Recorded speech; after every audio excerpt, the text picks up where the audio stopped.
Beneil Dariush versus Drakkar Klose takes place on the main card of UFC 248, Adesanya versus Romero this weekend, and I'm so glad that this got bumped up to the main card. Although I would love to have seen Shabazian versus Brunson, this is the fight that I want to see right now in the lightweight division. This is a big one, because the winner of this one is going to be ranked, or their next opponent's going to be. You know what I mean? Like, it's just... This is a big stakes fight in the lightweight division. You've got two guys coming off big streaks, both on a 3-fight win streak right now. You've got the experienced veteran in Beneil Dariush. You've got the newcomer in Drakkar Klose, even though he's older than Beneil Dariush. He's still new to the game of MMA. He joined the game of MMA when he was in 2014. I mean, Beneil Dariush might have even been in the UFC back then. Yeah, Beneil Dariush was in the UFC at 2014. Drakkar Klose started his career in 2014 after 4 wins in the amateurs. I want to tell you this. You may be thinking to yourself, what are you talking about? Beneil Dariush is experienced. He's fucking 17-4. That's a pretty normal record to have, right?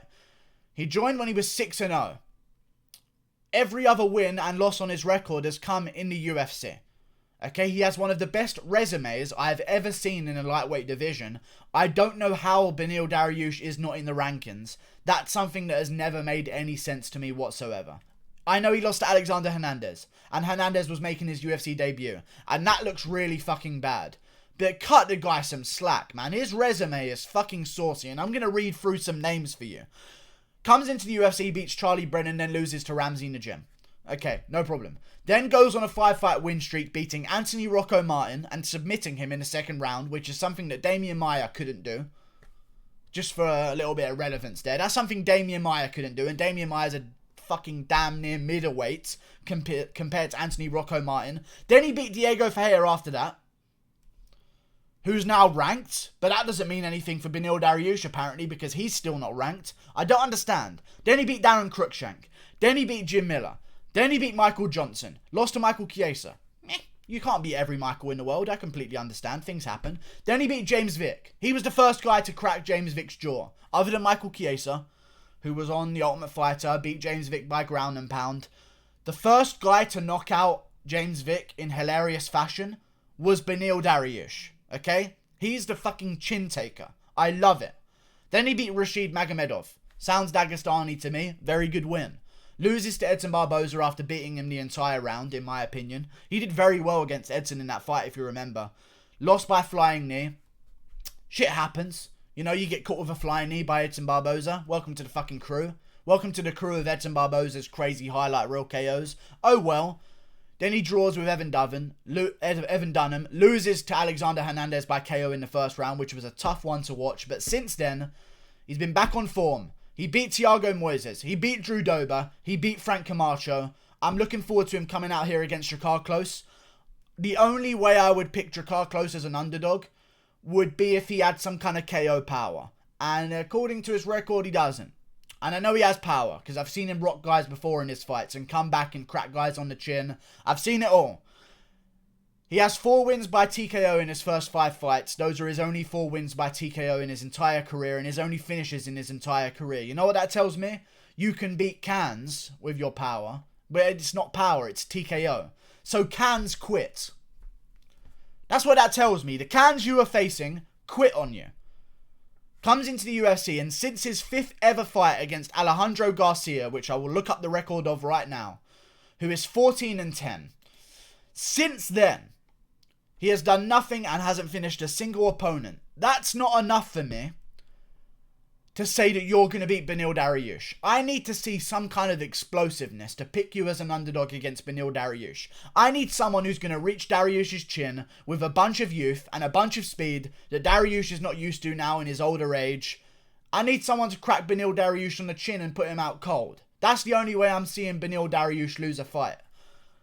I'm not seeing it with Drakkar Klose, man. He's beat a lot of good opponents. Lando Venata, Bobby Green, Christos Giagos. But let me tell you this. His surname is perfect because every single one of them fights was close. Every single one of them was close. The Lando Venata one, back and forth. He got the job done. Got his hand raised. Well done. The Bobby Green fight, a little bit competitive, you know. Like, oh well, went to a decision. He got his hand raised. Christos Giagos, I think he got rocked in that fight and wobbled a little bit and came back and managed to get the decision. He's not smoking, guys, and that isn't enough for me to pick him over Beneil Dariush. I'm sorry. I'm so sorry. Listen, if Drakkar Klose had gone out there and dominated Lando Venata, KO'd Bobby Green in the first round, submitted Christos Giagos, I'm talking about fucking Drakkar Klose KO'ing Beneil Dariush in the first round. I'm not seeing it, man. Not seeing it. I think Beneil Dariush is going to go out there, put Drakkar Klose in a little bit of trouble, and eventually get the submission in the second round after rocking Drakkar Klose. I think he's going to go to a submission and get it fucking done. Beneil Dariush's resume should mean that he's ranked already, and if he's not ranked after this fight, I have no idea, and there is no hope. There's no hope for the UFC. There really isn't any hope, and I don't know what to do. He should be ranked, and if he doesn't get ranked, he should be at least fighting Diego Ferreira in a rematch. That makes sense, right? He beat Diego Ferreira. Ferreira's ranked. If Ferreira's going to take on a guy ranked below him, he's at least going to do it against a guy who's already beaten him to try and get his own back, maybe. Who knows? I feel like that's what's destined for Beneil Dariush here. If he does get the win this weekend, a fight with Diego Ferreira would be a big one for him. It would jump him right up the rankings, and I'm sure he'd be confident in that bout as well, knowing that he's beaten Diego Ferreira before.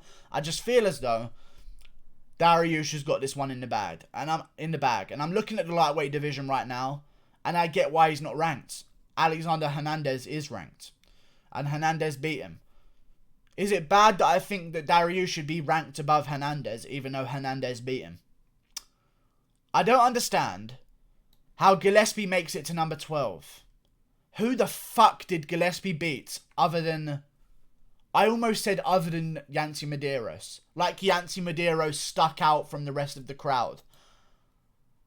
Who the fuck has Gregor Gillespie beat? I'm actually sick of it. I know he's undefeated, but Jesus Christ. Let me look at Gregor Gillespie's fucking record. He has not beaten anyone to mean that he should be ranked above Islam Makhachev, above Alexander Hernandez. I don't understand. Yes, he's a good wrestler, but in terms of his resume in the UFC, he's beaten Jason Gonzalez, Andre Holbrook, Glacchio Franca, Vince Pichel, Jordan Rinaldi, Yancy Medeiros. Fair enough, they're all in a row. I understand that he was undefeated and they are all in a row. But in my opinion, you should be ranked where you are, not because you're a good wrestler from outside of the MMA world, not because you've got a lot of hype behind you and you're undefeated. Who have you fucking beaten, and how does that credit you in the rankings? He's beaten no one who's ranked. He's beaten no one who's even above the ranking of 25. Beneil Dariush has smoked so many high-level opponents, it's unreal.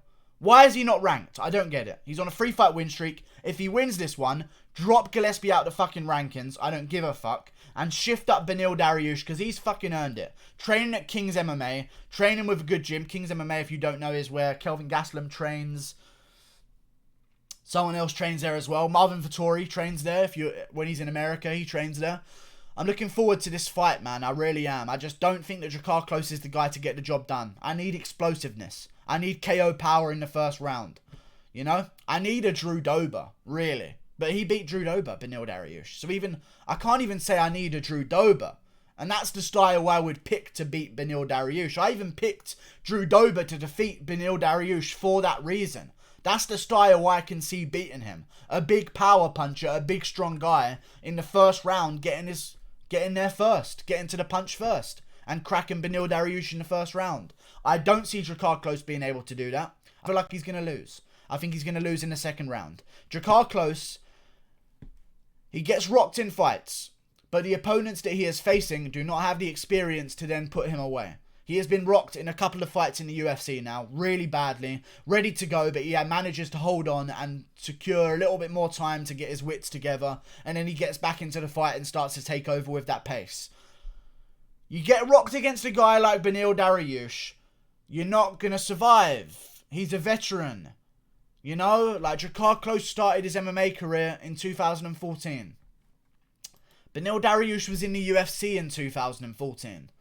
You know? He's beat the best of the best. I don't need to list you for his fucking resume again. It's good enough saying it once. He's just a monster, I feel like. And I think he's the most underrated guy on the UFC roster. Especially in the lightweight division right now. Because you've got hype behind guys like Islam Makhachev. Behind guys like Alexander Hernandez.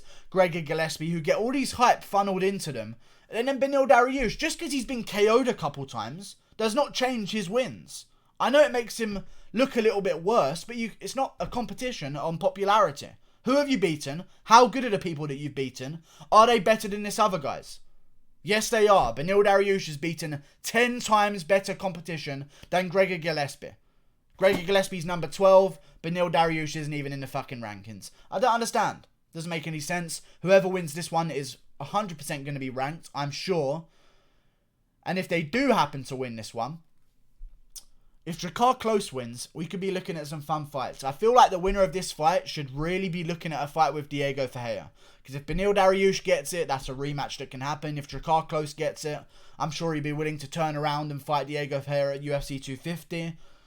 You know, when you're lower ranked than the guy that you want to fight, you're kind of under their terms and conditions. So if Diego Ferreira says, listen, I'm ranked, what, number 11, is he? Is he number 11? Yeah, number 11. And you're ranked all the way down fucking here. I'm only fighting you if it's at UFC 250. You're going to say yes. I feel like that's the next fight to make, and I'm looking forward to it. I think that Beneil Dariush gets him out of there by submission in the second round. I think he's going to rock Drakkar Klose. I think Drakkar Klose is going to go a little bit wobbly, be in a little bit of trouble. And where the other opponents couldn't take advantage, Beneil Dariush is going to take advantage and submit him in the second round. I'll say by armbar. No, I won't say by armbar. I don't know what I'll say. I'll say rear naked. Rear naked, he'll get it done. He'll rock Drakkar Klose, grapple with him, take him down, have his own way with a rocked Drakkar Klose who's barely conscious on the ground, and eventually get the rear naked choke. I hope Drakkar Klose wins. We need new blood in the division. I don't like having a guy who's lost to some guys in the rankings. I understand that. And maybe that's why he isn't ranked. So maybe I can reason with that a little bit. But with Drakkar Klose, he's got a clean slate. He's only lost to, I believe, David Tamer, who's completely out of the picture right now, so it doesn't even fucking matter. I want to see him in the rankings. That'd be a really cool one for me. So we'll see. Drakkar Klose wins. He probably won't be ranked. If Beneil Dariush wins, he's looking to get his career back under control. But Drakkar Klose, I feel like I want to win. I really do. And if he is going to win, it's going to be by decision. And he's just going to slowly outpoint Beneil Dariush every round. I don't see him having the KO power to finish Beneil Dariush. And I see Beneil Dariush having the experience to finish Drakkar Klose. And that's final. Okay? And I don't need to say anymore. Beneil Dariush wins by submission in the second round. Click that button there. Goodbye.